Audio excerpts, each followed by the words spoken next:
Namaste and good evening. I, Mahima Kapoor, researcher and assistant editor at IMPRI, Impact and Policy Research Institute, Prabhav एवं नीति अनुसंधान संस्थान, New Delhi, welcome you all to the IMPRI #Web Policy Talk. Today, we have gathered for a talk under the State of Cities, #City Conversations, with Dr. Kanchan Gandhi on the state of the peri-urban. This deliberation is being organized by the IMPRI Center for Habitat, Urban and Regional Studies. I feel privileged to introduce the chair for the session, Dr. Rumi Aijaz. Sir is the Senior Fellow and Head, Urban Policy Research Initiative at Observer Research Foundation, New Delhi. Welcome, sir. I'm honored to introduce the speaker, Dr. Kanchan Gandhi. Ma'am is currently a postdoctoral fellow at the Department of Humanities and Social Sciences, IISER, Mohali, where she is looking at urban developments in the periphery of Chandigarh. She has taught courses in urban and regional planning at several departments of repute in universities across India for over a decade. She has experience working in the development sector, and her research and teaching interests include urban and regional studies, gender, disaster, and development studies. We welcome you, ma'am. Thank you.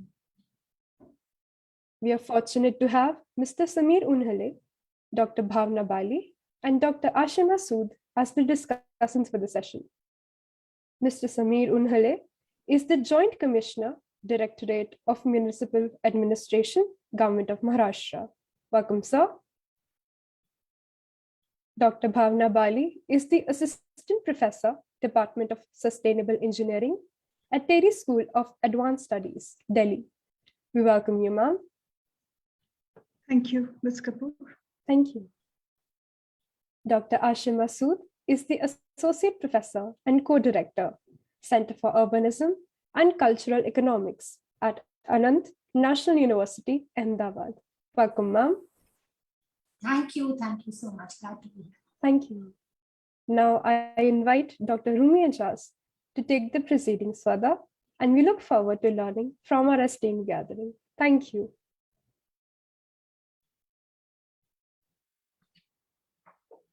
Thank you, Mahima. That was a very good introduction.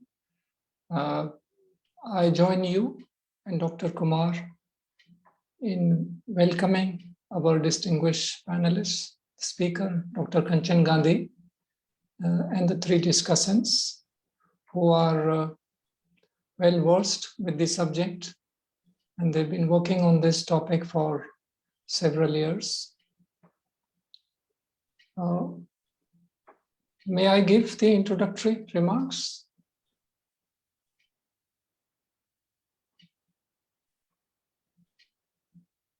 Yes, sir. Please proceed with your remarks. Okay. So the topic that has been chosen for today's discussion, state of the peri-urban, is, in my opinion, its importance is growing by the day. And when we think of our cities, Indian cities, when we see and experience the changes or developments that are occurring, there is a certain phenomenon that is observed, and that is that the cities of today, some cities, not all, especially some of the largest cities in the country, they are continuing to experience an in-migration of the population, whether at a gradual manner, or they are changing fast in terms of higher migration to these cities. And in some cases, what is happening is, and as we are all aware of, is that there is a demand for more land, demand for spaces where people can reside or perform an economic activity. And due to the in-migration that is occurring in cities, the land costs are increasing, and there is a scarcity of land in many cities, or the prices are so high that people are unable to afford the land costs or to set up an economic activity. And therefore, the most obvious and the most, so to say, available location is an area which is either within the city at the periphery or in the adjoining city limits, areas adjoining city limits. So here in these areas, there is scope for development, there is scope for residing and to start some activity. And this is what is happening in many of the largest cities, that there is the pressure, you could say, the pressure on these areas which at the peripheries or the peri-urban areas seems to be growing gradually. This is observed in Delhi, this is observed in Mumbai, in Chennai, that a transformation seems to be occurring in these areas. And this has two dimensions. One is it is the benefits or the societal benefits that are being met. People are benefiting in various ways. And the second thing which is very striking and which is of concern to all those who are working in this sector, in the development sector, either at the policy making level within the government or among the research institutions, academic institutions, there is a growing concern about the negative consequences of urbanization in such areas. And hence, as I said, it becomes very important to understand what is happening in these areas. Number one, a whole lot of problems seem to be emerging. And I'm sure the speaker today would be covering some of these aspects. And the second thing, which is equally important, is about the kind of interventions that are needed to address the problems that those are occurring. So this is how I would put this topic in context, that peri-urban areas are areas of transformation, while some benefits are being derived, but the worrying part is the negative consequences of urbanization, whether it is related to haphazard development or the changing land use and occupational patterns, the reduction of open areas, green spaces, changes in farm activities. These are things which are of concern, and because of which a significant proportion of the native population or the population which has been residing in urban areas, the original inhabitants of the area are being affected adversely. So this topic has been selected from this point of view, that the distinguished speaker, Dr. Kanchan Gandhi, who is with the Indian Institute of Science, Education and Research, would enlighten us, would throw light on the research that she is engaged in, and we can take the discussion forward. So over to you, Dr. Kanchan Gandhi. I invite you to make your presentation. Thank you. Thank you so much, sir. And first of all, let me thank IMPRI for giving me this platform to present what is a part of my postdoctoral research work at IISER. So I've just recently finished my postdoctoral fellowship at IISER, and this is like the perfect opportunity to kind of present my work. So let me just start by sharing my screen. So the topic of today's presentation is Splintered Urbanism and the Litigant Citizen. And here I'm going to take you to into the periphery of Chandigarh mostly to understand what is happening in the periphery, what is happening in the peripheral settlements that are rapidly urbanizing. The villages are turning into census towns, which are then turning into statutory towns. And you know, there's a new satellite city of Zerukpur that has developed over the last 20 years. And what is actually happening in Zerukpur is actually also what has happened in other parts of the country, whether be it Bangalore or Hyderabad or Kolkata or Delhi. Similar kind of processes are being seen in the peri-urban spaces of these larger cities. However, the periphery of Chandigarh was not that studied, and I found this like a perfect opportunity to fill in the gap in the literature by looking at what is actually happening in the periphery of Chandigarh. So first of all, to understand the periphery, I needed to understand what is the periphery and what kind of pressures of urbanizations and its impacts are there on the rural-urban interface. Peripheries are also geographies of opportunities. They are lucrative destinations for real estate actors because cities which have you know, exceeded their capacities do not offer that kind of opportunity to the real estate. So therefore, peri-urban space becomes the most lucrative destination for these actors to really go in and invest. There are privatized modes of urban development, like we see in the case of Gurugram and Noida in the periphery of Delhi. And as I said, be it Bangalore, Hyderabad, Kolkata, similar kind of developments are being seen everywhere. So Zerukpur started to develop as a satellite city of the Chandigarh since late 1990s, but it only got a master plan as late as 2008. So actually the city started coming up before it had a master plan. So there was a bit of a chaos and haphazardness through which the city was built, which I will later show you from the images and the maps that I will show. So this is a map of the Tri-City area. So Chandigarh, along with Panchkula and Mohali, is now known as the Tri-City area.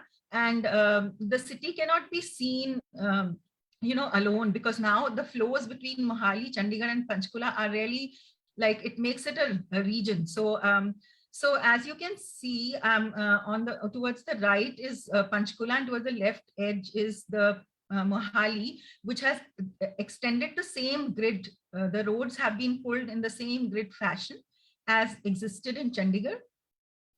And so in my attempt to understand what was going on in the periphery, I kind of zoomed in into certain settlements.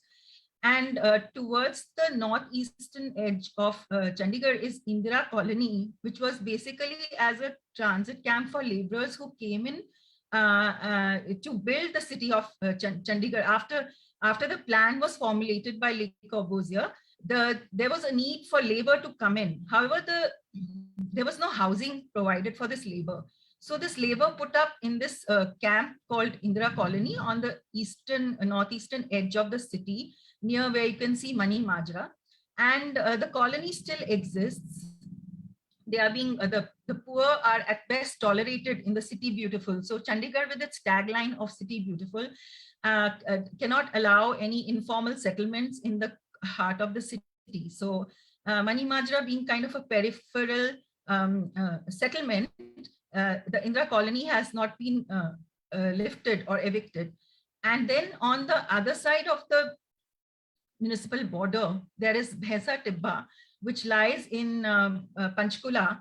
And the purpose of studying these two settlements together was to understand they're both informal settlements, but there's a huge difference in terms of amenities. So while Indira Colony receives Swachh Bharat toilets and pipe water supplies, Bhaisa Tibba is another scenario where it's not recognized by the government and it has not been given the essential amenities.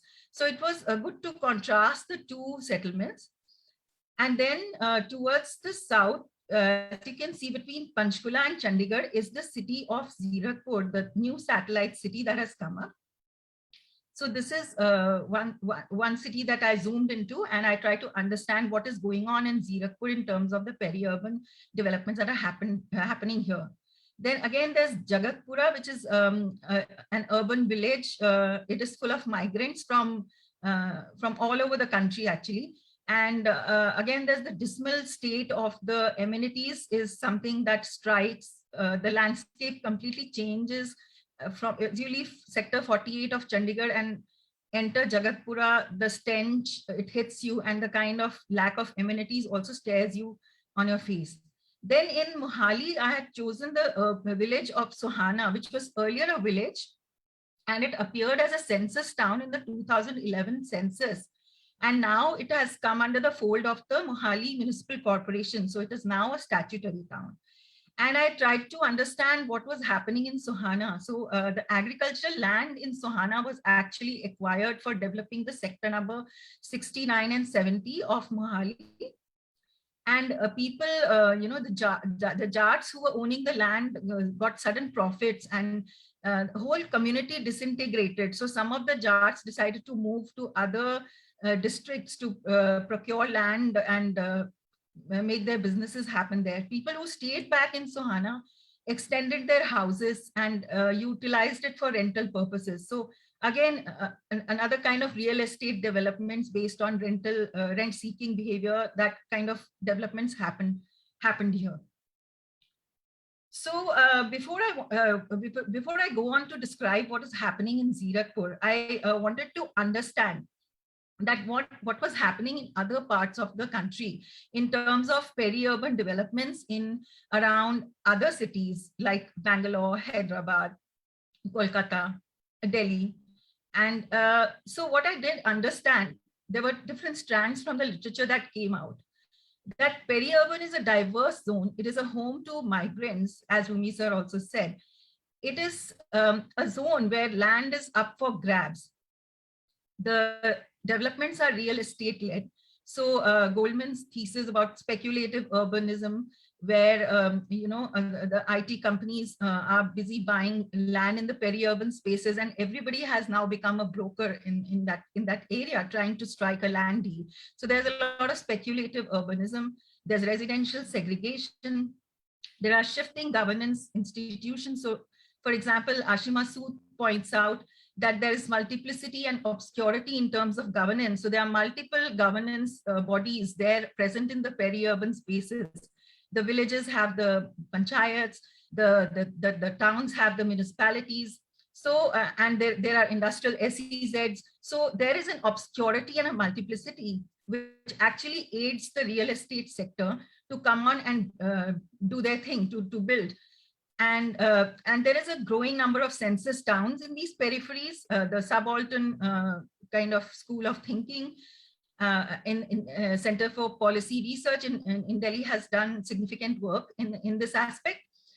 And it is a zone of the rural. It is a zone of rapid urbanization and frontier urbanism, as Guru Rani and Das Gupta highlight. So I'm going to unpack some of these concepts. So beginning with Goldman's thesis of speculative urbanism, and Ashima Sood's also written about what is happening in the periphery of Hyderabad and in the case of Noida and Delhi. So what Goldman has actually said is that living in a world-class city like Bangalore today has become a highly speculative and dangerous proposition. So why does Goldman say this? He says that a lot of speculation is happening around land in the periphery and through the everyday practices of the world city making. So governments are obsessed with making the cities world class, and Bangalore, which is also referred to as Silicon Valley of India, through the everyday practices of world city making, government actors deeply entangled with real estate brokers, dealers, and political party leaders are actively auctioning public lands and goods, as well as using the muscle, the good of the nation style development to push small land users aside in the rush to capitalize on global forms of land speculation. So this is the case of Bangalore. And Ratula Kundu, in her study of Rajarhat New Township in the peri-urban Kolkata, also points out to similar process happening in the periphery of Kolkata, where she says it's a clear case of speculative urbanism. There's invisibilization and dispossession of some groups. And there's a high-rise apartment kind of development which lacks supportive facilities. And she also points out that due to the 2008 crash, there are unoccupied apartments because there was a lack of new buyers. And there was a clear splintering in the houses in terms of the skilled migrants who worked in the IT jobs in high-rise, lived in high-rise apartments, while the low-skilled, lower-income ones live in the old village part of the settlement. Then there was resistance to land grabs by the local community, and the fragmentation of the community was there. Then Gram Panchayats also facilitated the private developers. They aided the process. Then she finally says that people were acting as infrastructure in Rajarhat, where erstwhile farmers were providing the missing facilities such as auto rickshaw for transportation. They were supplying milk, drinking water, and so on and so forth. So I found both the case of Bangalore and Kolkata very relevant to what is also happening in Zerukpur, as I will briefly show. Coming to Guru Rani and Dasgupta's thesis of frontier urbanism, they say that the frontier is a volatile and active landscape caught in a vortex of change. It is a place full of potential, but also perils, simultaneously inside and outside of the regimes of capitalist accumulation. And these frontiers are actually made up of dispossessed peasants, displaced migrants, and poor tenants who battle for space with new middle and upper class housing enclaves, shopping malls, office towers, and infrastructure corridors. They must share these frontiers with flexible state functionaries, local intermediaries and landlords, rent extractors and land speculators, petty entrepreneurs, and real estate agents. So based on her observations in Gurgaon, Guru Rani highlights that the urban question is essentially an agrarian question. And caste is very important in the peri-urban spaces. In a similar vein, Carol Upadhyay in her paper argues that how Dalits are resisting land grabs. So Dalits have to often sell their land at lower prices because they do not have clear titles. So how the Dalits are resisting this kind of acts, and so they bring the aspect of occupancy urbanism, how the urban poor lay claims to the land. And so Gurgaon also characterized by a water shortage and dilapidated housing within the original village boundaries, also called the Firni boundaries. It's a clear case of splintering urbanism. It's an urbanism that can explain how changing relations of caste and land produce an uneven geography of spatial value, and how the everyday practices of compensation, capture, and rent play out. An urbanism that does not erase or assimilate the rural, but an urbanism in which agrarian and urban dynamics sustain and produce each other. It is called agrarian urbanism. So coming to the case of Greater Hyderabad, Ashima Sood points out that there is a conversation between the speculative and the occupancy urbanism, and she identifies three strands of thinking that have emerged in the peri-urban literature. She talks about the real estate turn and the political economy of the unrecognized or the denied urbanization, and then she finally talks about occupancy urbanism. In the case of Noida, Sood highlights she points out an incident where a domestic worker goes to claim her salaries and is locked up and beaten by her employers in the high rise.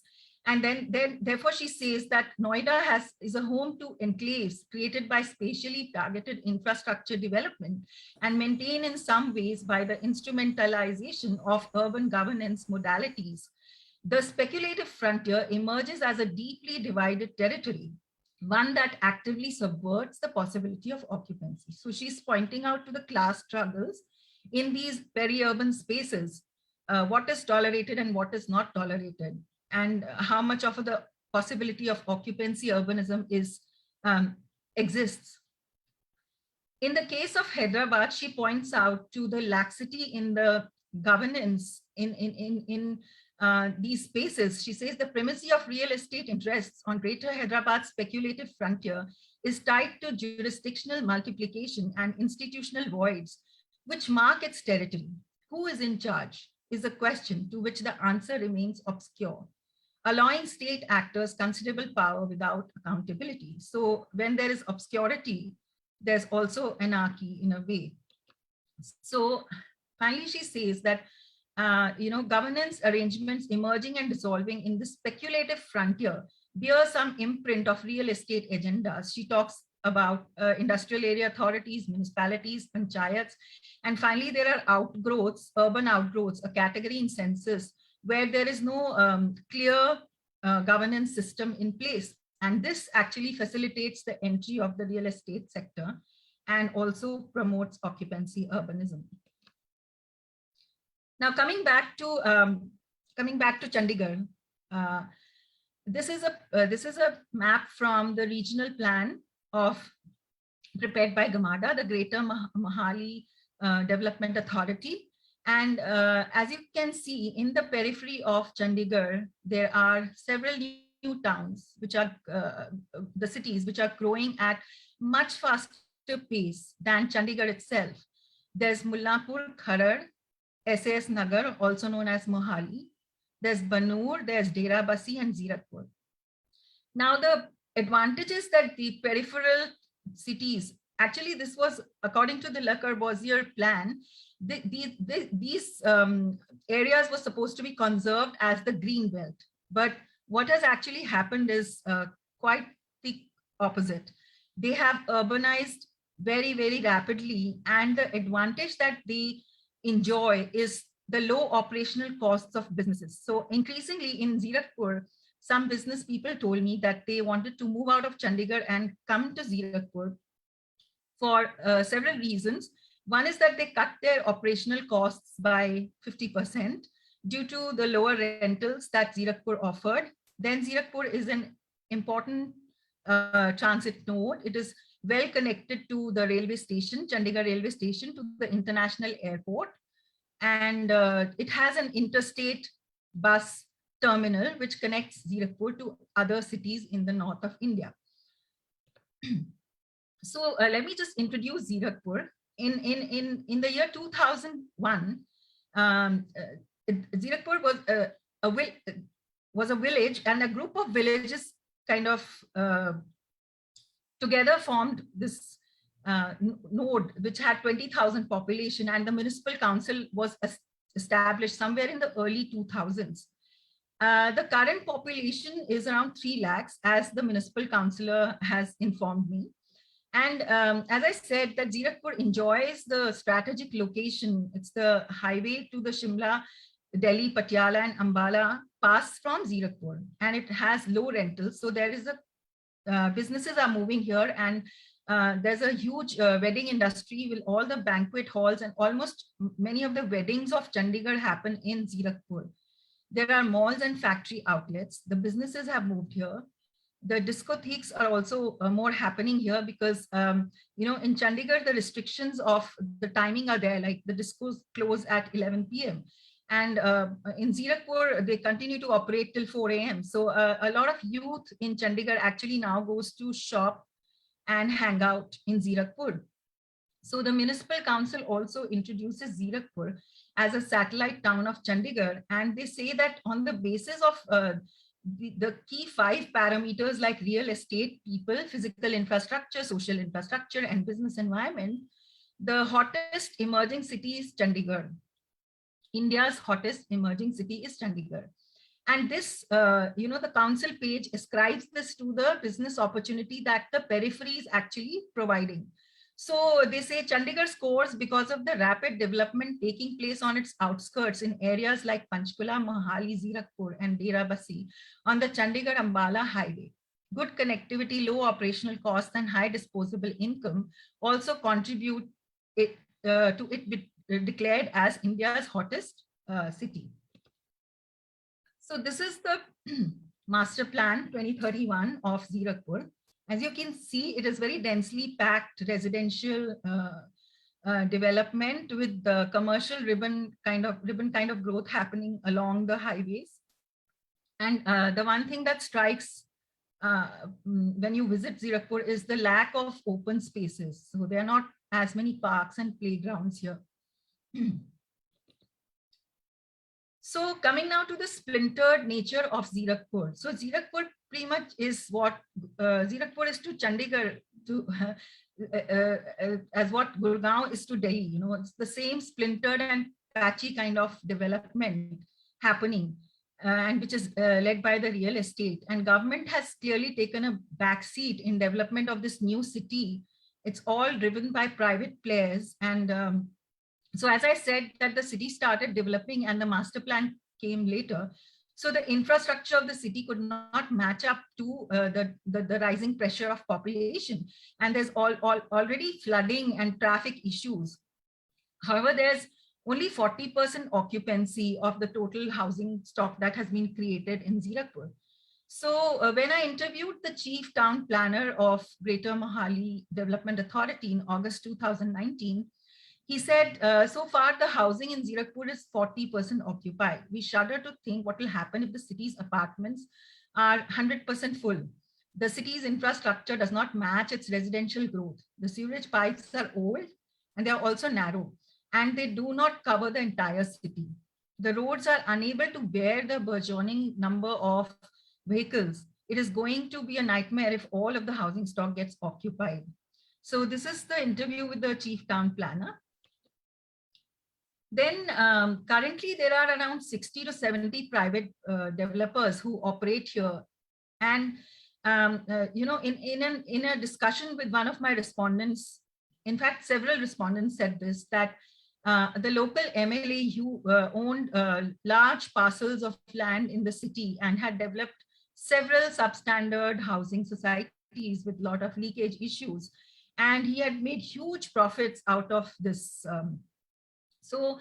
And also other people mentioned that many of the builders were themselves municipal councillors. So the state builder nexus came out quite clearly, and it was easy to obtain fake clearance and completion certificates from the municipal council. So for example, one of the affordable housing scheme apartment that I visited, the Astha apartments, they were very angry. The residents were very angry, and they said that the builder had obtained a false completion certificate and handed to them an incomplete project. And because of that, they were facing a lot of problems, and they had actually filed a court case against the builder, and the builder was then supposed to complete the incomplete work. And so there has been a mushrooming of substandard group housing societies, which has also led to several litigations with regard to housing in Zerukpur. And it also resonates with Ananya Roy's thesis why India cannot plan its cities, because there is informality from above. So if the councillors themselves are into building, then one can see what kind of partnership goes on there. So the environmental impacts being borne by the surrounding villages are very high. So in 2019, there was an outbreak of diarrhea in Babat village of Zerukpur because the sewage pipe kind of leaked into the drinking water pipe, and a lot of people got diarrhea. And on the right, you can see River Ghaggar that flows through Zerukpur. And the solid waste that had been dumped beside this river, it makes the site is quite bad. Like there's a lot of stench, and the river has been reduced to a nala. So also another aspect is the deepening housing inequalities. There's an uneven process of land acquisition, and rural low-cost apartments and luxury housing landscapes stand in simultaneously in contrast to each other. And deep inequalities are there in the access to infrastructures like drinking water. And so, for example, these luxury housing estates have their own water supply systems and STPs and so on and so forth. And And Zerukpur is characterized by a leaky built environment because most of the housing projects that I visited, reported seepage issues. So there's also luxury apartments coming up, which will lead to further deepening of these housing inequalities. This is one of the projects coming up by Veera Gold builders. It is a luxury housing project, and they are using a very sophisticated technology called the Mivan construction technology, which uses cement instead of bricks. And so the buildings are completely made of cement, and the builder promises that there are not going to be any leakage or seepage or issues in the building. So once completed, this complex will have swimming pool, gyms, 24/7 staff to maintain the complex, walkways, and it will kind of represent an island of luxury within like that leaky built environment of Zerukpur. So this is how the landscape looks like. You can see in the front these images of the original village inhabitants, and in the background there is all this high-rise kind of development. So in a paper in EPW, I have argued based on Sanjay Srivastava's conceptualization of capital creates its consumer citizens. In the case of Gurgaon, Sanjay Srivastava has argued that capital has created consumer citizens, modern citizens. But whatever I observed in Zerukpur, I argue that the capital has actually produced a litigant citizen in Zerukpur, because so many RWAs are engaged in court battles. Some of the builders are actually in jail. Others are others are paying penalties. So this paper you can read, it's open access. Then also there's this high crime rate. There are cases of daylight gunpoint robbery and carjacking and loot. And also in terms of gender, Zerukpur is not perceived as a very safe space. So one of my respondents said that she and her husband were going for a drive around midnight, and a girl came running and she tapped on the window, and they rolled down the window, and she said that she's running from the disco, and there was a gang of men following her, and she wanted to be dropped to her residence. So those kind of things are now also becoming very common. So if there's if I have talked enough, then I can stop. Otherwise, I can talk about a little bit more about the two other settlements, Sohana and Indira Colony. I mean, whatever works. I'm okay to stop now. Yeah, I think it is a little more than 30 minutes. Yeah. And yeah. if you would like to conclude, if that's convenient for you. So actually, I don't want to conclude, because I want to leave it at that. But these are some of my recent papers, and there are more discussions about these issues in the papers. If somebody wants to check, they're all openly accessible. So I just want to end here. Okay, that was a very good presentation. Congratulations. And it contained many lessons for us, especially about the changes that are occurring near Chandigarh, and the kind of problems it is creating for the people who have been living there for ages, and also for the new migrants. And the intermixing that is occurring is also something to address an issue. That's something for the governments to address. There are many, as you said rightly in your presentation, about the natives taking up their own initiatives to report to the government agencies about the problems that are occurring. And I think the start has to come from the side of the government departments, who should monitor the changes that are occurring, and also take necessary steps to address the issues. So for me, and I'm sure for others, it was a very enriching and good presentation, especially your points about splintered development, flooding, traffic, less infrastructure, the state builder nexus, substandard housing. And you are right in saying that some of these characteristics are quite commonly observed across Indian cities where such transformation is occurring.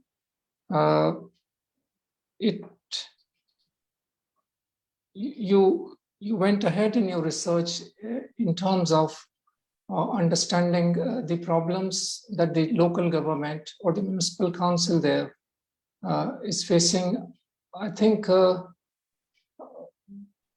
for me, that's an area of an equal interest, I would say, because if that agency is responsible for the governance of Zerukpur, then it becomes necessary to understand what kind of challenges are they experiencing. I'm sure they are there, they exist, they are doing their work.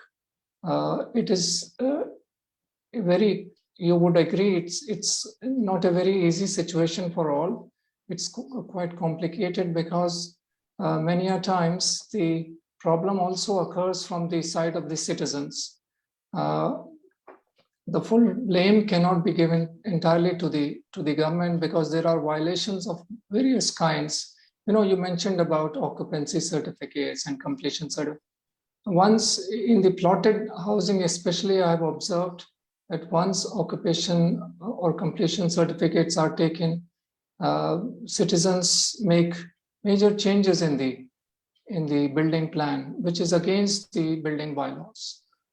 So it's a complicated situation. The government departments have to overcome these barriers and challenges to create better conditions, livable conditions, ensure equity, safety, better mobility, etc. To take this discussion forward, I would like to invite our very well-known panelists in today's program. If Mr. Samir Unhale, Joint Commissioner, Directorate of Municipal Administration in the Maharashtra government, if you have joined, may I invite you to give your comments on the topic chosen for today's discussion? Sir, he's not here. I will try to connect. Maybe he's okay. Yeah. Okay. So I will request Dr. Bhawna Bali to share her views and observations, and if she has been engaged in similar work, you might like to highlight some of your own experiences. And if you have more knowledge and information about the kind of conditions that are observed in Chandigarh, please feel free, and you are welcome to share these with all of us. Dr. Bali.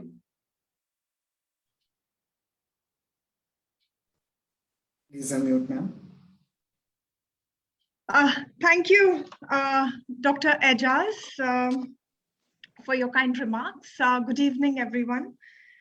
Before I begin my observations on this theme of today's discussion, I would like to thank IMPRI for giving this opportunity to join the City Conversation series.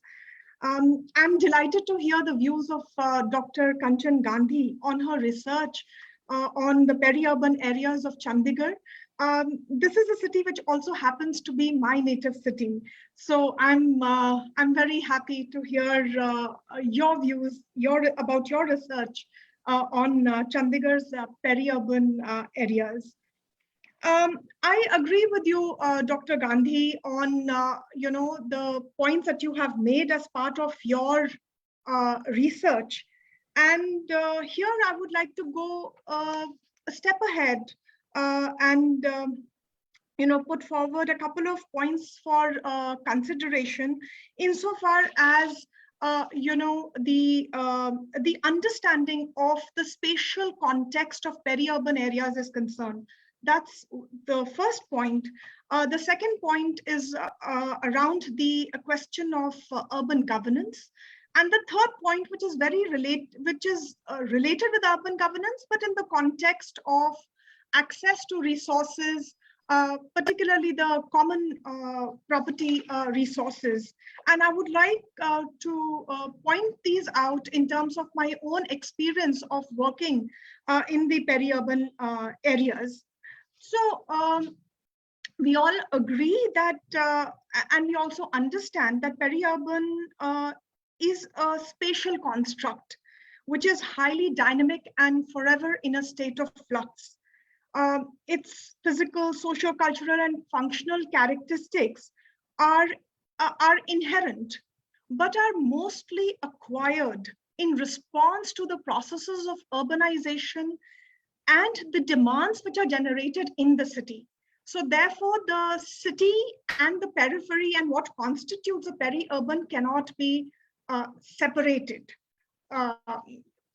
And in that context, all peri-urban areas owe their identity to the city, but an identity which is constantly changing. And when I say this, I mean that there is nothing which is a permanent peri-urban, because today's peri-urban will eventually be tomorrow's core city for its own periphery.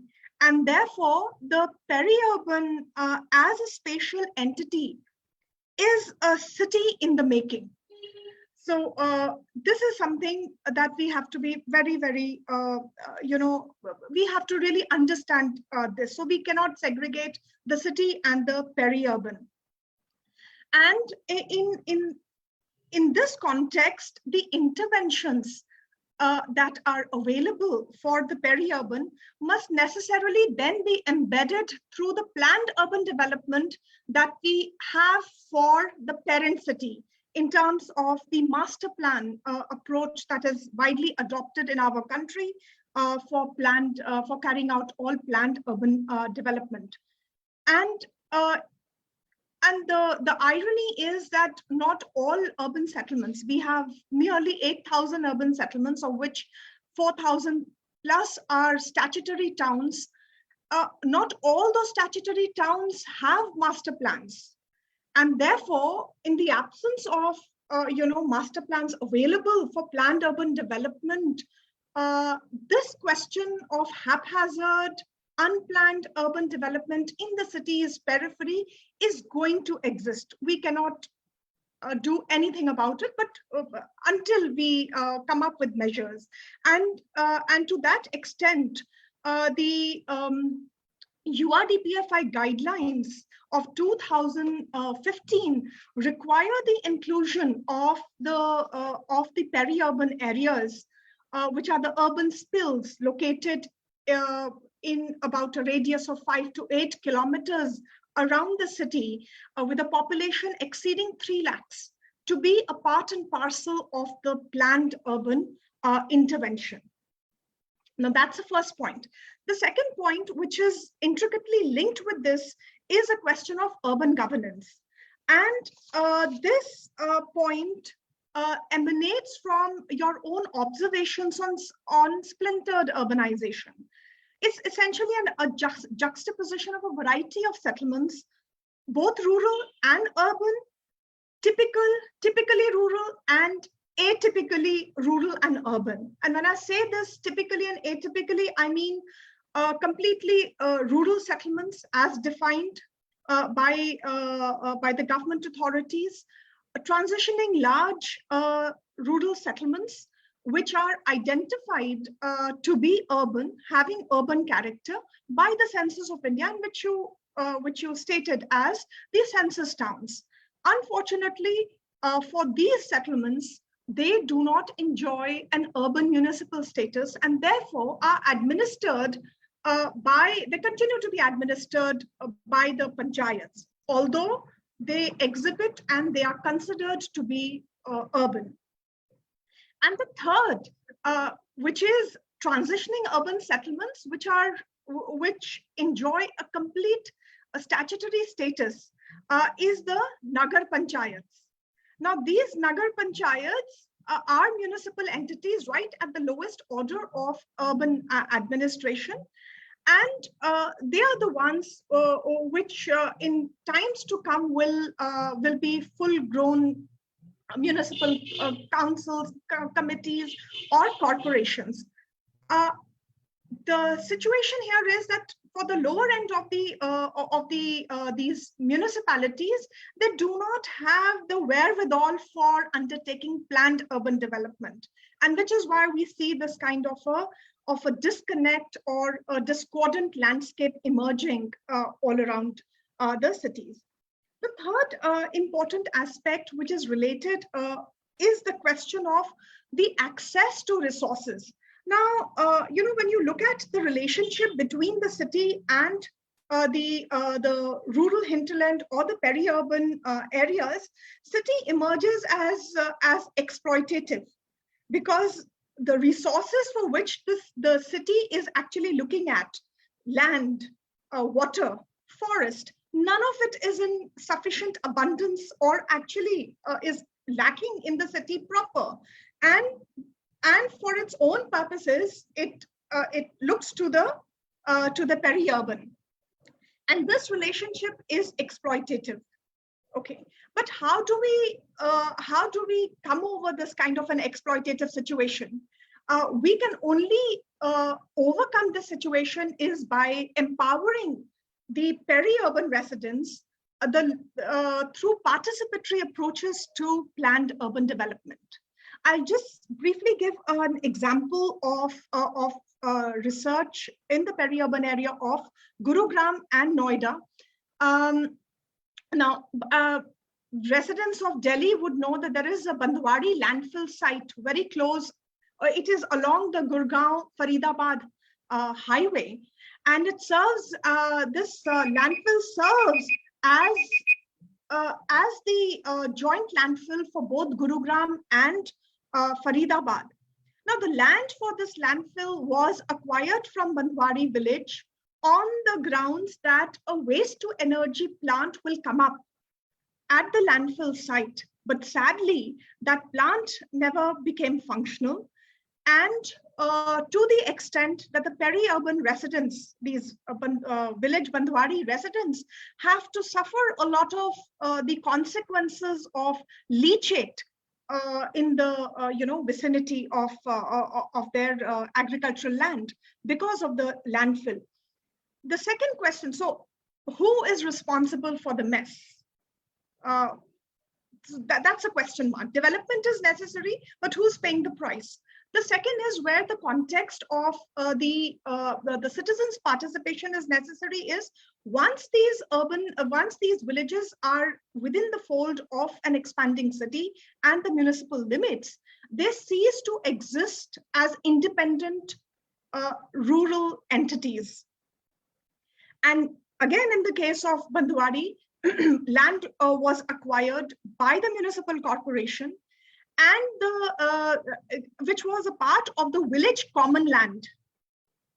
However, the compensation was not given to the panchayat, the erstwhile panchayat. The compensation for the acquired land actually went to the municipal corporation, and then there was this kind of a conflict between the erstwhile panchayat members and the municipal corporation as to who should get the ownership, who should get the compensation and for what activities. So I think I'll stop my observations here. I am almost near the end of the time that is allocated to me. But these are the three main points that I put forth before all of you for your consideration, Dr. Gandhi. If at all you happen to look at these questions also, it would be really nice. But overall, your presentation was excellent. Thank you so much. And I really appreciate your comments. Like, these are very, very important questions. Thank you. Yeah. Thank you, Dr. Bhawna Bali. Very, very good points. The points that you highlighted about the the problems that are being faced are extremely relevant and valid.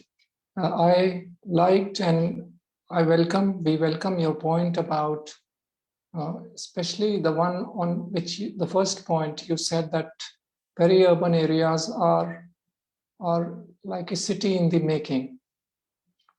So this makes it very important for those who are responsible for planning and the governance of the area to make use of this opportunity to guide the development in the best possible manner. So thank you very much for your comments, and we would hear more from you towards as we move forward in this discussion. Our second panelist I would like to invite now is Dr. Ashima Sood. Dr. Ashima Sood is Associate Professor at the Anand National University in Ahmedabad. Dr. Sood, if you are connected, I welcome you to give your remarks. Thank you so much, Dr. Aijaz. And thank you, Dr. Gandhi. I think it was a really enjoyable, very insightful presentation. So, really glad to be here and part of this conversation. And of course, as always, I'm grateful to the folks at IMPRI for inviting me and, allowing me to be part, giving me the opportunity to participate and contribute to these conversations. Dr. Gandhi, this was really very interesting and I think a much needed case study, because there are particularities of the Chandigarh case and the Chandigarh sort of peri-urban growth that have really been missed. As you correctly said, this is really a gap in our understanding, because the case of Punjab is very unique.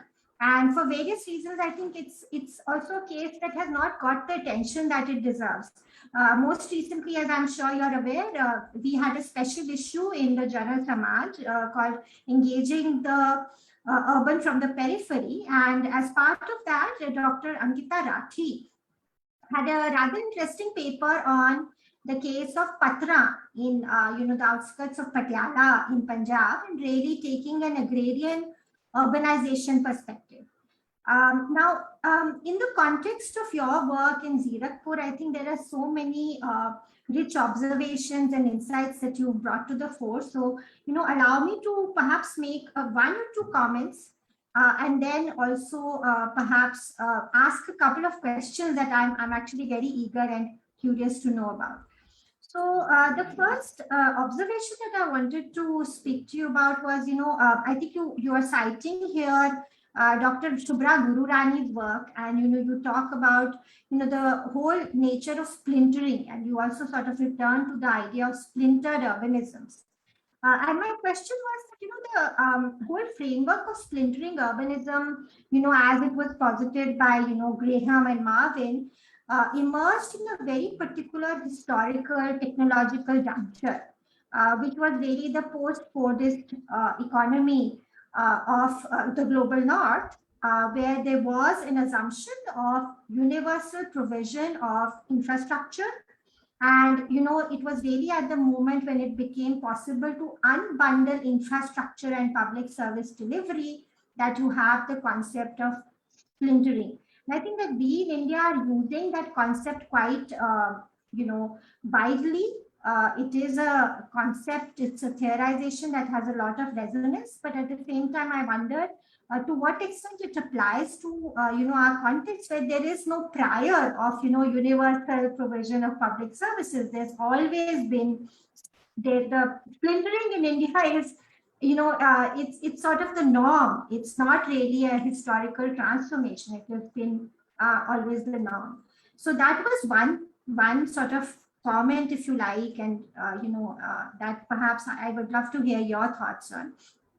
I was also curious to know, I think what was particularly interesting to me was, what you're describing about the state, the sort of social turmoil that is revealed in, the forms of crime against women. And of course, a lot of that also has to do, at least in my view, with, sort of the rush of this real estate money that is transforming, social relations that were primarily agrarian and rural into something which is, urbanizing very, very fast. And I was wondering if perhaps, the Zerukpur case may also contribute to this emerging literature on agrarian urbanism. And you probably, you've already referred to the work of Professor Shubhra Gururani. I think they have a recent special issue in the journal Urbanization, she and Sai Balakrishnan. And I really think that, some of what you're describing of the Zerukpur case would add a very interesting new twist to our understanding of this kind of interface between the agrarian and the urban. So that's my second comment, if you like. Now, a couple of questions that I'm very eager to hear about. One is that, this is very fascinating, and you can probably refer me to some of the literature, but how is it that the regime of exclusion is maintained in, the case of Chandigarh? And Chandigarh presumably has a municipal corporation, because if we think about existing theorizations, which I have, was engaged with, really coming from people like Solly Benjamin, who argue that, the municipal corporators, the local politicians are really working very closely with, for example, slum dwellers and, poor groups to help them make claims to the city, claim their right to the city. And so my question really was, Dr. Gandhi, that, in Chandigarh, how is this regime of exclusionary urbanization? And this is something that, is not just the case of Chandigarh, it also applies in pretty much all of our metropolitan areas. How is this regime of exclusionary urbanization, sustained? And then what is the role of places like Zerukpur in providing potentially a counterbalance to that? So that was, the first question that I had. And then third, I think really fascinating is this kind of real estate tussle that you're describing, which is where municipal councillors are actually engaged in these kinds of, well, almost real estate scams, right? And would you ascribe that to some of the weakness of the enforcement apparatus? Because presumably, the new Real Estate Regulation Act, the RERA, would take care of some of these kinds of problems that are emerging? Or is there potentially some kinds of local, sort of syndicates that are emerging that are, making it more, making it more likely that these kinds of real estate tussles emerge, that there is, all of this rent seeking and, also pretty much what sounds like very, very questionable, real estate activity. So this was my second question. And, once again, thank you so much for your very, very insightful, very thoughtful description of this quite, I think, much needed and overlooked case. Thanks a lot, Dr. Ashima Sood. That was very good points.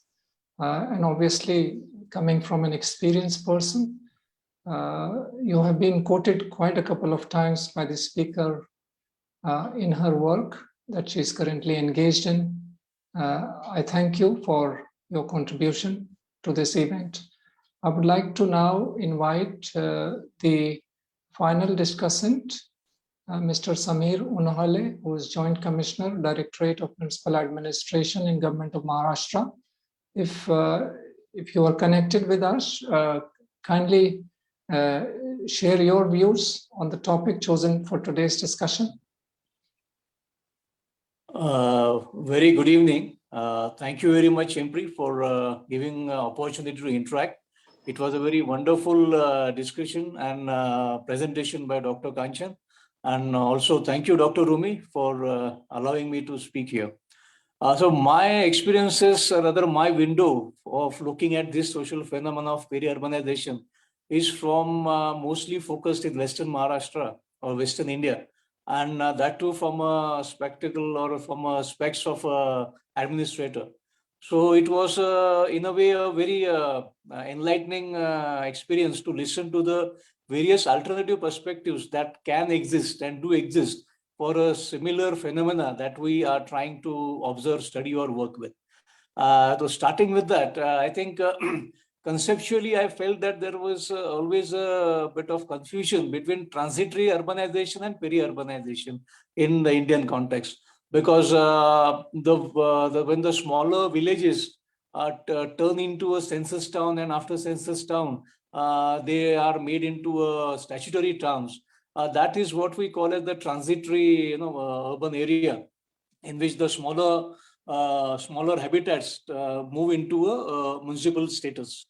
First of all, I think it's a bit of outlandish thought, but sometimes I feel we really don't. Do we really require this strict dichotomy of rural and urban? Because it creates a lot of at conceptual level and even at implementation level, there are many problems that emerge due to this very strict dichotomy of urban and rural. And in fact, even the United Nations, they don't have any urban or rural. They talk of habitats. So instead of having this very strict and very, razor sharp division of rural and urban, just a passing thought that we should really think of having a Ministry of Habitats, which would look after all the habitats, rural or urban, and probably do away with this razor sharp distinctions between rural and urban.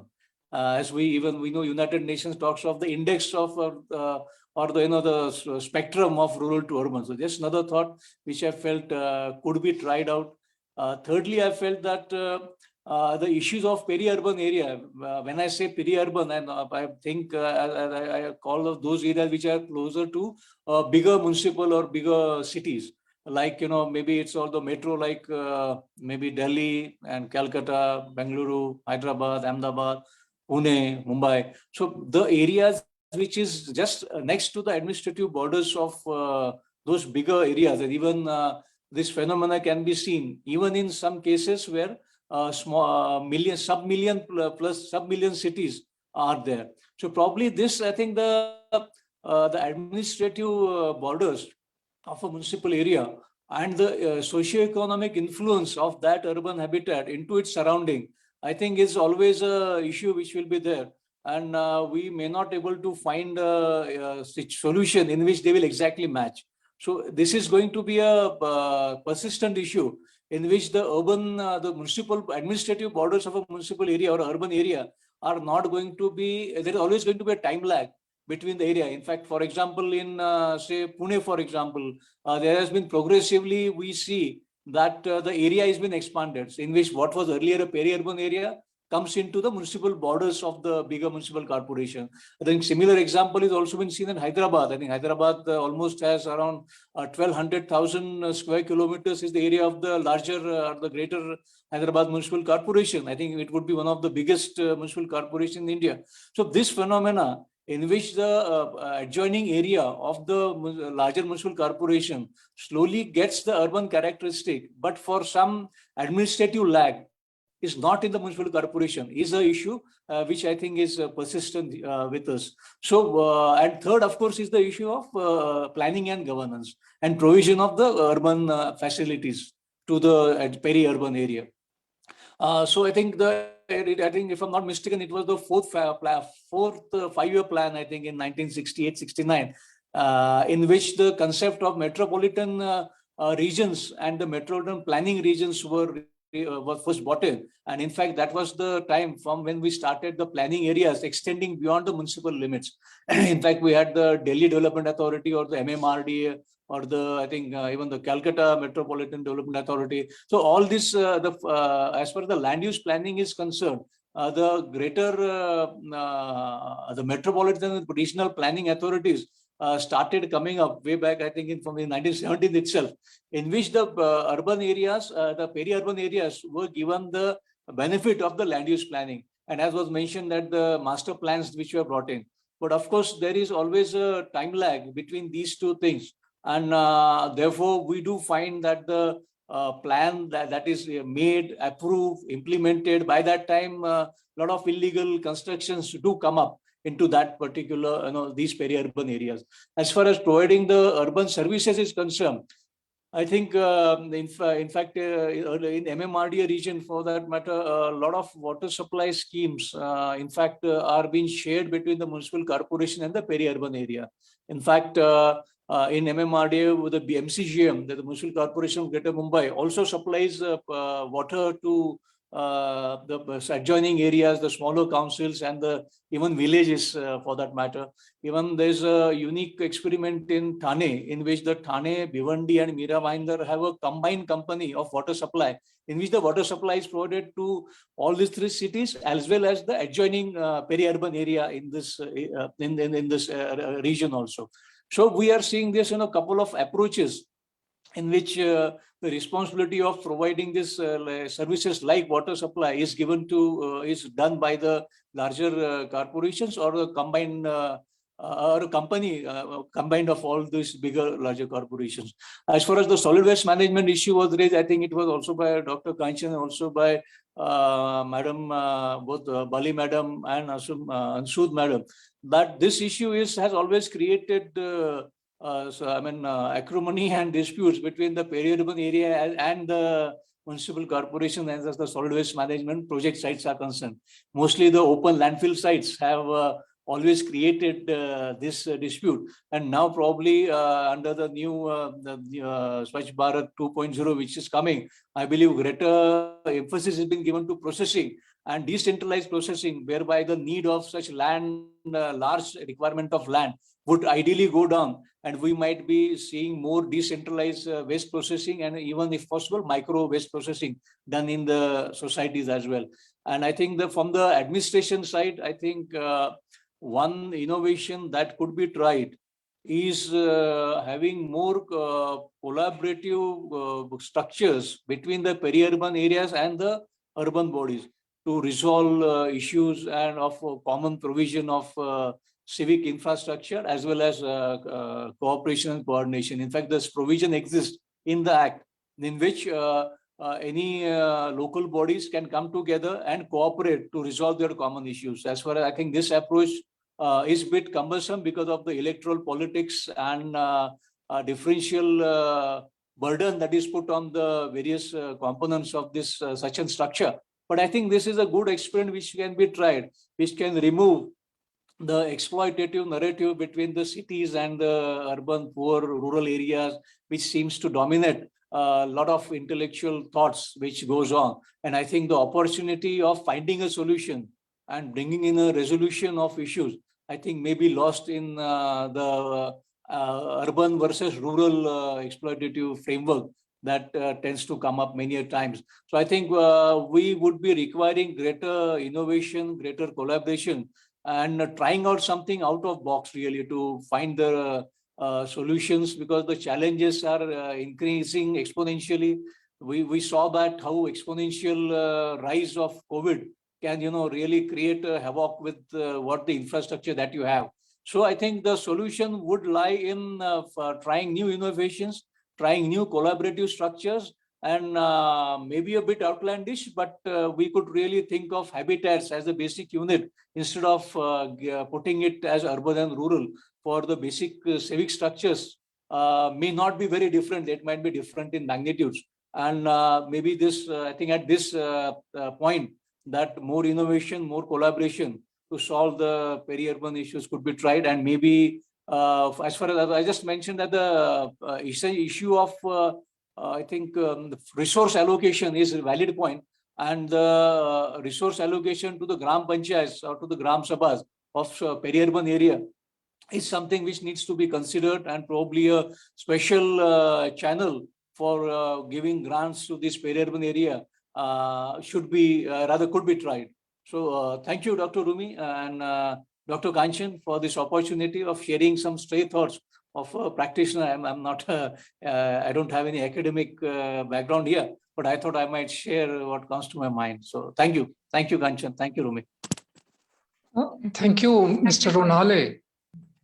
I think you may not be an academic, but you have a very good practical knowledge and understanding of this topic and the issue, because I believe that you would be looking at this on a day-to-day basis And your points are, I think they are quite remarkable and wonderful.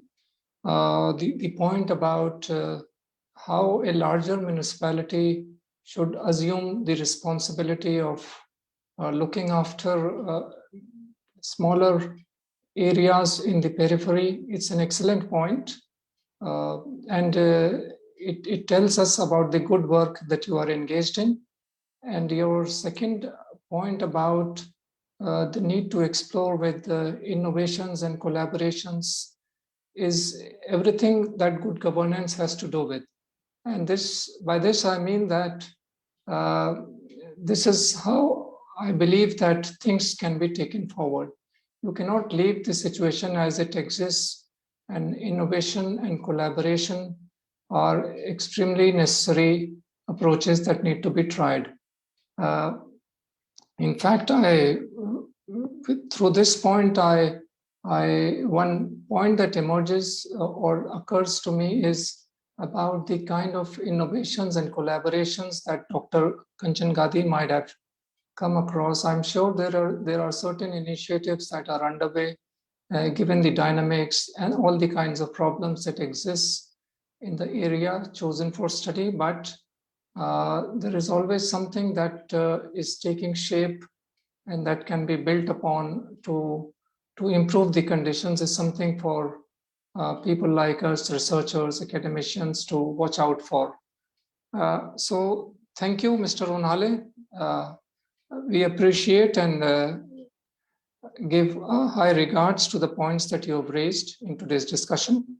It's always a pleasure to hear your views.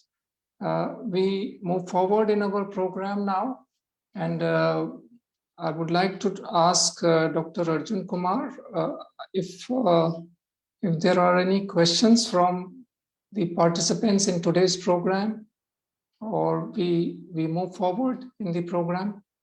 So we can go to Kanchan, ma'am. Okay. To respond, yeah.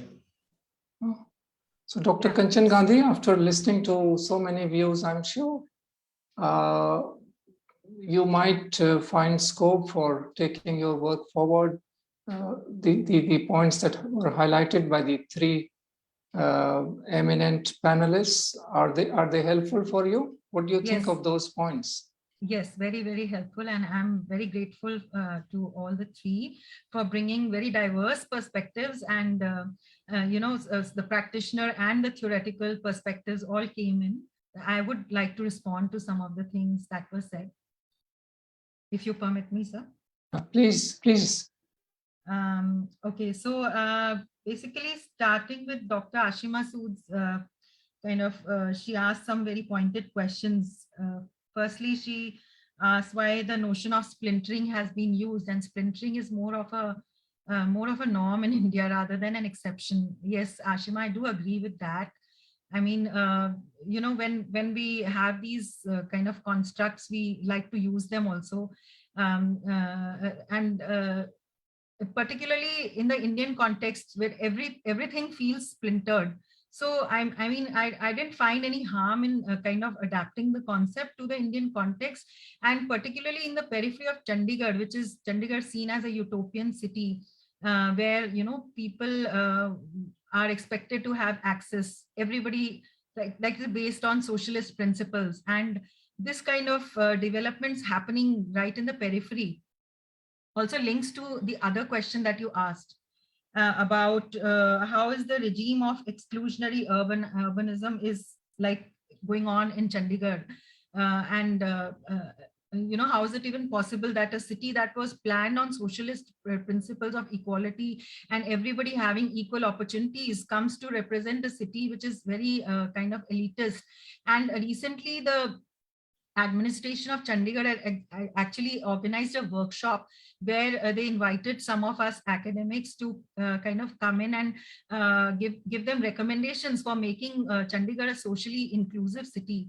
So they do realize that there has been a kind of an arrogance among the administrators in the city, if I may say so, that because it was the first planned city and in the modern India and the post-independent India, and so that clean and green and the city beautiful tagline that was given as a vision it was pretty clear that the controls would be very, very strict, and informal behavior, whether be it the crackdown on street vendors or informal settlements, is very, very, very prominent there. So it is very clear that the first aim of the administration is to maintain the character of that city beautiful, and anything that disturbs that is undesirable in that context.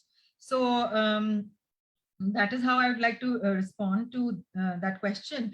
And then, Ashima, you asked about the real estate tussle.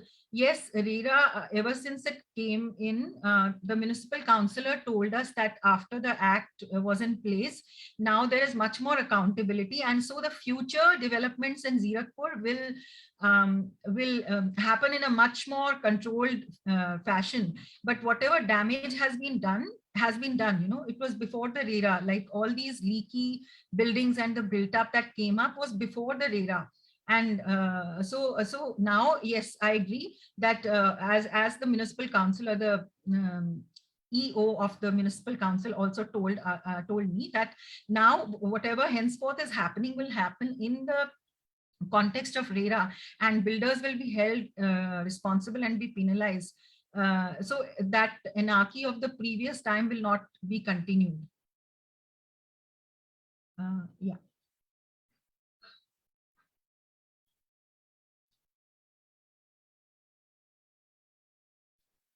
Okay, Dr. Gandhi, thank you for your response and rebuttal, further enriching the discussion. If there are any questions to Dr. Gandhi or any of the panelists, we can take them. There is still some time for us to conclude the program. Right, sir, but if I may ask a question, since we're talking about RERA.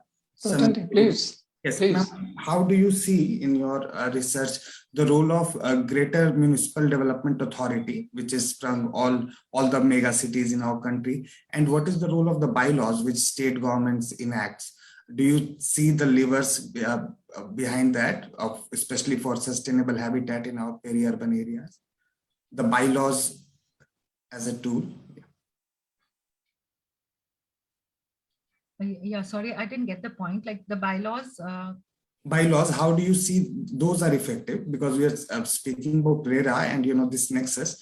Do you see what can be used by the bylaws? Because cities also have those levers, to use or to penalize or to act. Those are the main levers. How do you see those being effectively being used, especially in the greater municipal development areas, be it Chandigarh or be it Hyderabad or be it any mega city in our country? Mm-hmm. Mm-hmm.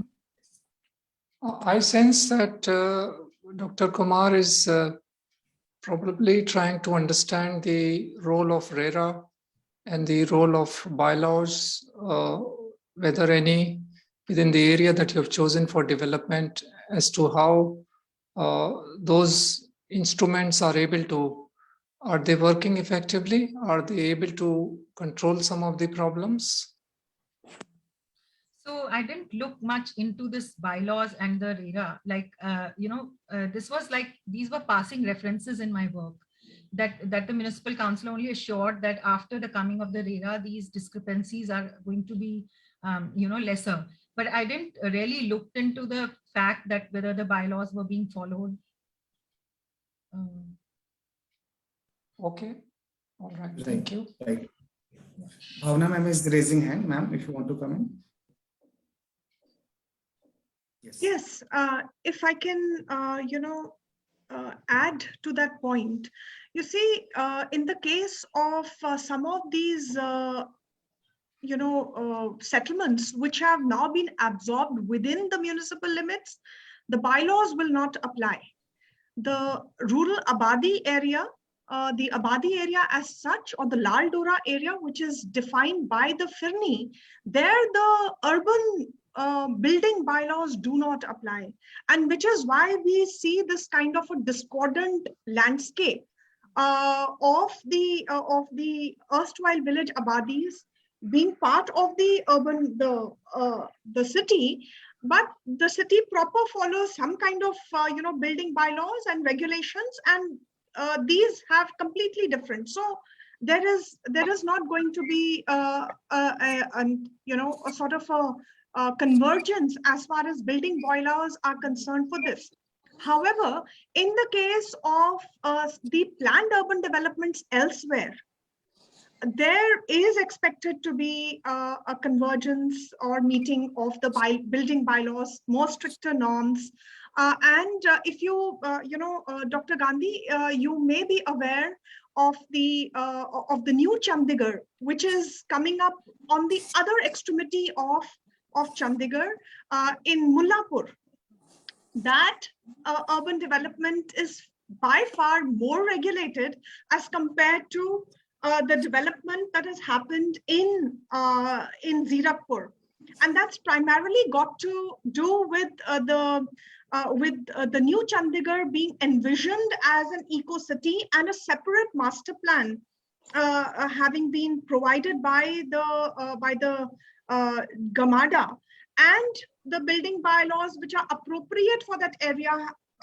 One can see. So there is a kind of a clear distinction.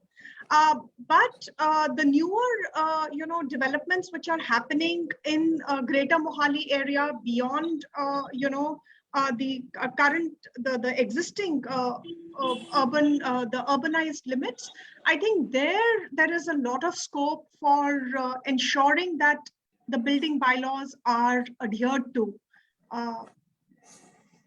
Yes, thank you.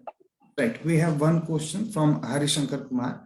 Ma'am, how can we define or bifurcate the boundary between peri-urban and rural urban areas? And also let me add one more question, or if we can also touch upon about the Shyama Prasad Mukherjee Urban Mission, something based upon from Pura, and how we have 1,000 such clusters located. Earlier it was 300. So what do our panelists see going forward, those kind of schemes or habitat issues to touch upon? So Kanchan ma'am, would you like to take this question from Harishankar Kumarji? How can we bifurcate the boundary between peri-urban and rural urban area? Or it's more directed towards peri-urban. Yeah. I mean, I don't know how to answer that. Like, how do you draw boundaries? And I mean, we for one, like at IISER, like me and my mentor, we are calling for dismantling of boundaries. Like we feel like the Tri-City should be seen as like one unit. The problem is that there are boundaries, and that is why many urban issues are coming up. So, for example, like Chandigarh administration wants to strictly work within its boundary. And as Bhavna ma'am said, like, you can't separate the city from its periphery. So what happens if the Chandigarh administration doesn't talk to its peri-urban counterparts of Panchkula and Mohali? Then this whole boundary business is kind of something that we want to do away with. And I have no answer to how can we define or bifurcate the boundary between peri-urban and rural urban area. I don't have a smart answer to that right now. Maybe somebody else can take this question.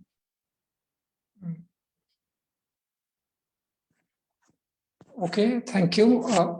I think you're right. It's not easy to define the boundaries. If we just think for a minute about defining the boundaries, administrative boundaries already exist. We all know that there is a urban area. Its limits are up to this point, and then there is a adjoining urban area or a rural area.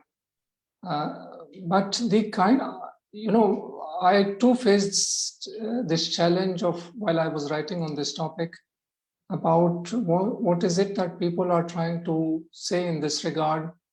And I think the kind of growth that occurs in such areas, it doesn't take into account the administrative boundaries. The built structures, the buildings, they just grow, they mushroom, and it creates problems for everybody to understand where one boundary stops and the other begins. So this issue needs to be controlled and addressed. I think it's not impossible to do that, but that's how things stand insofar as India's case is concerned. And I often think that how are other nations in the world, if you had a chance to look, someday, somewhere a beginning has to be made within India to address this issue. It cannot be bypassed forever, because if one talks about sustainable development or inclusion or improvement of the environmental conditions, you cannot ignore these aspects. If you are being compared with global cities, and if your rankings are not faring well, it's a cause of embarrassment and a cause of concern, not only in terms of the rankings, but also in the quality of life that people are leading. You cannot just leave things as they are, whether it's related to chaotic growth and development or the deterioration of the environment. Things have to be put in order, and it would be interesting to look at some of the cases beyond the Indian territory as to how such problems have been overcome by those nations. They are part of this world, and they have been able to address this challenge. So why not India? And why not offer a better quality of life to the inhabitants of this nation? So these things are, I believe, more work is required on such topics. Is there any other question? Let me see the chat box now. Yes, sir, we have one more. Okay. And it is by Smita Singh. How do you see the role of ecosystem services, forest, floral and fauna for sustainable habitat in peri-urban and rural? Is this for Dr. Kanchan Gandhi? So it's not directed, but I guess I thank you all the panelists also. Okay, anybody would like to take comment on this point? From the Zerukpur perspective, I just want to share that, there's a disruption of ecosystem services, like that image of River Ghaggar that I showed.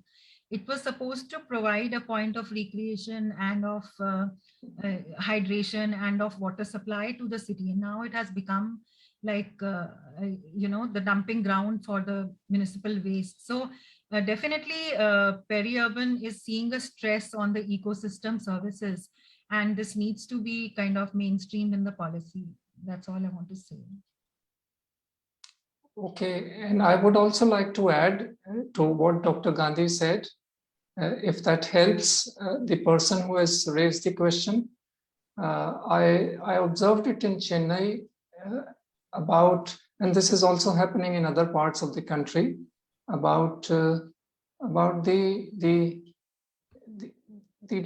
depressions or the water bodies that are being filled with in the name of development, for the purpose of development. And in Chennai, people were saying, on the outskirts of Chennai, people were saying, the local population, that this has disturbed the environment. There are birds that are dependent on these water bodies. They come regularly during a certain season of the year, but because of the filling of these water bodies with the concrete and other structures, their habitat is being disturbed. So these are some of the negative consequences of growth that is occurring in cities. I think such matters should be given more importance. There should be greater controls to guide new developments. New developments are necessary, but are we ensuring that they are being done in the best possible manner is something to look into. So yes, this is a very valid point raised by the participant about the implications on the environment and ecosystem. And in many cases, this aspect is being overlooked. Now I would like to ask the other, now we are approaching the end of the time of this today's discussion. If there is any discussant would like to give any concluding remark, please feel free to do that. Yes, or the way forward for the subject. Way forward has already been pointed out very professionally and perfectly by Mr. Samir Unhale, and also by the other participants, speakers, Dr. Bali, Dr. Sood, Dr. Gandhi. Any addition to what has already been mentioned by the discussants? Ashima wants to say something. Yeah, Ashima, ma'am, please go ahead. Yeah, I just wanted to say, thank you so much, Kanchan, for your comments. I think, very apropos.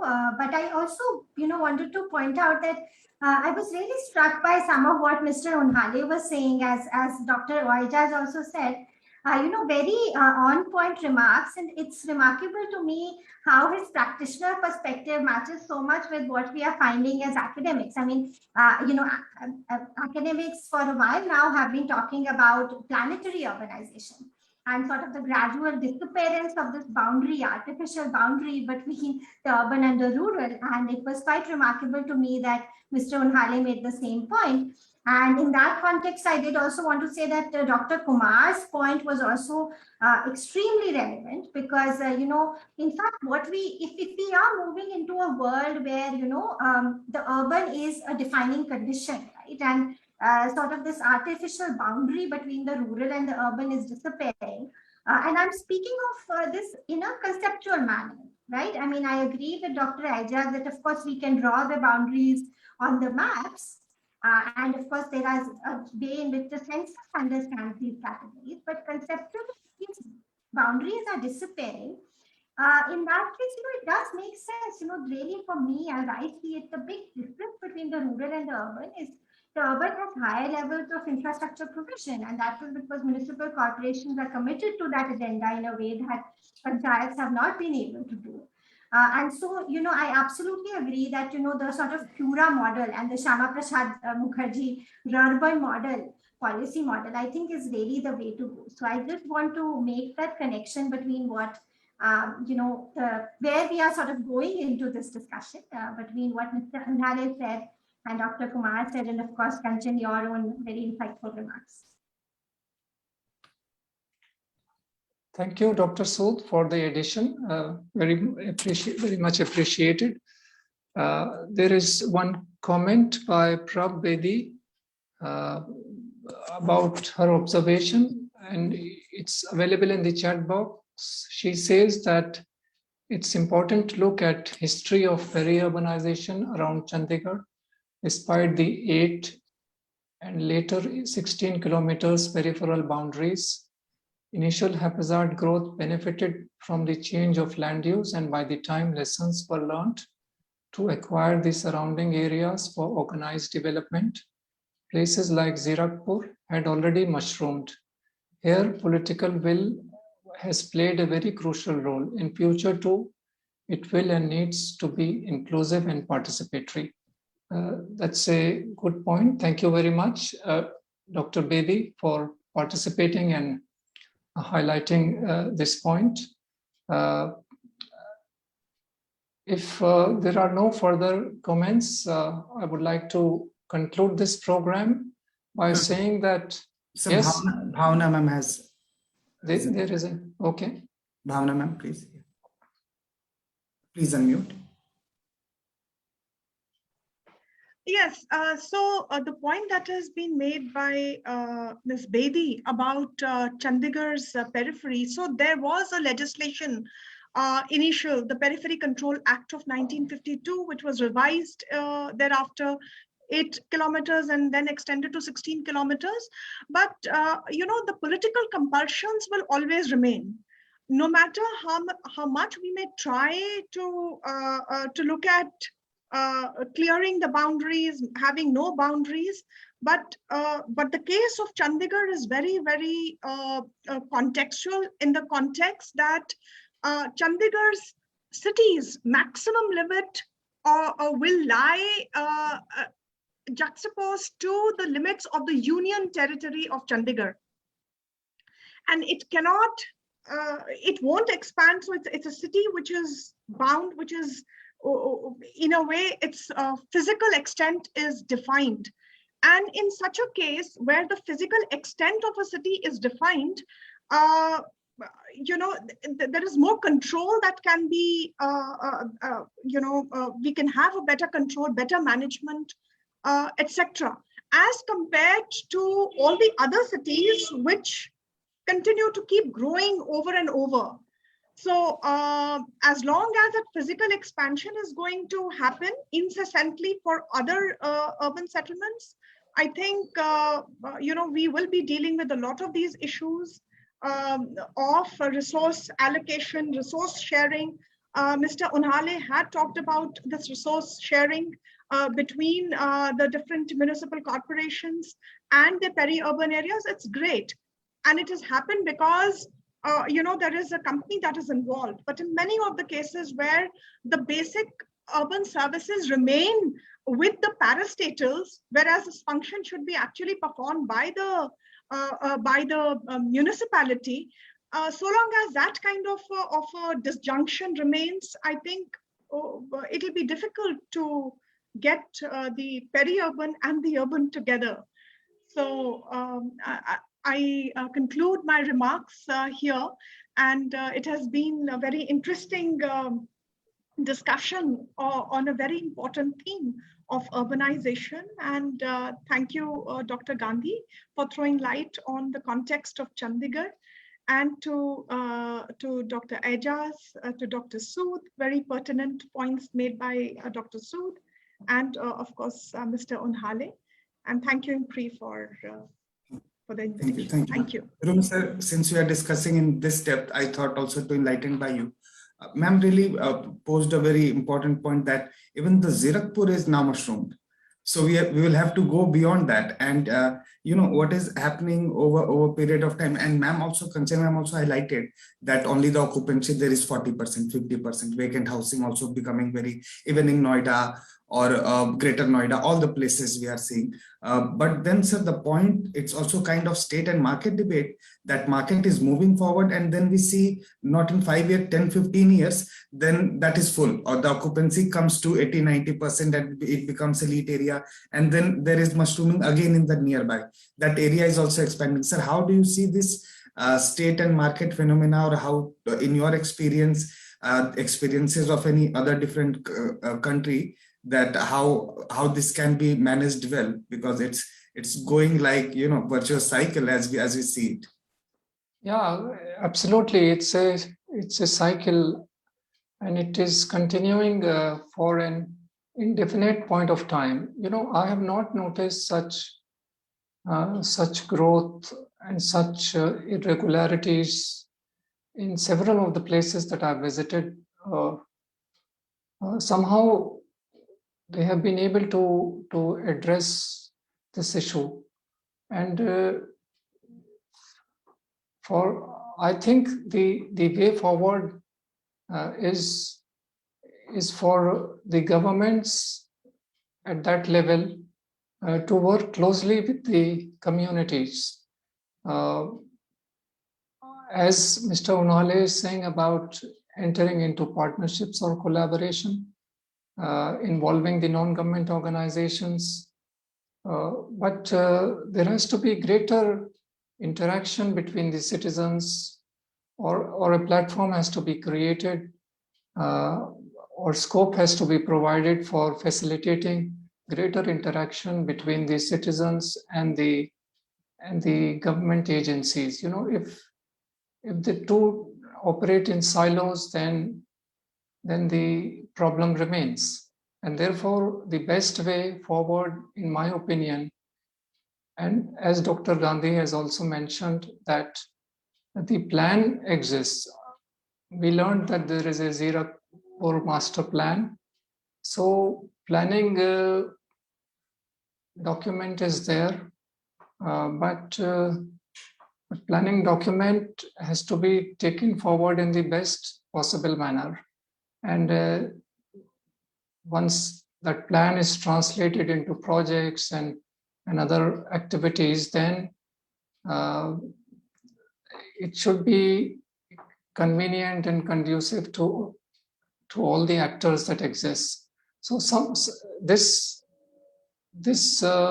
aspect seems to be lacking. Either teams have to be formed by the government department in terms of entering into interactions with the citizens to know their concerns.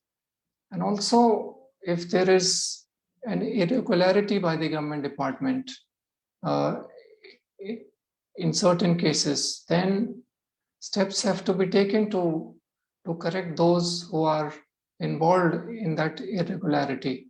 The change will come from both sides: better functioning by the government department and better response by the civil society or the communities that are residing in that area.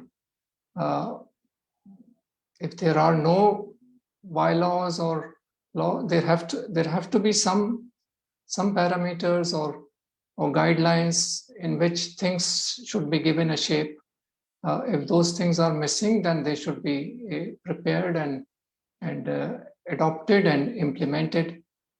So that's what I think, that better performance by the government department, better response by the civil society and communities, and frequent interactions to know what model works best in a certain location would be, I think, I personally believe that more work is required. This is a gray area. It has been, it's not being done in this manner, and therefore this needs to be done with greater force. Right. So, Samir sir, would you like to add anything? Then probably Rumi sir can conclude. Or Kanchan ma'am, would you like to add anything? Thank you, Dr. Arjun. I'm thankful for the opportunity provided by IMPRI. Thank you, ma'am. Samir sir, you want to add anything? Samir sir, you are on mute.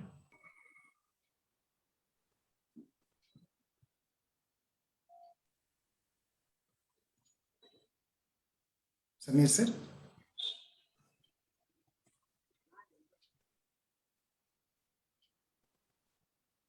We are not able to hear you, sir.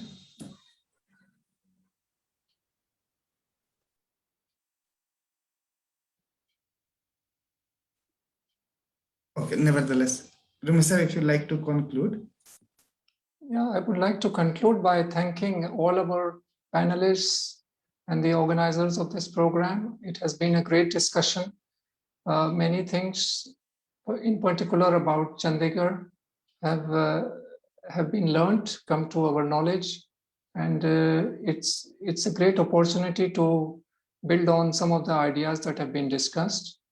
I thank IMPRI for organizing a program on this topic, and I would like to hand the platform to Dr. Arjun Kumar.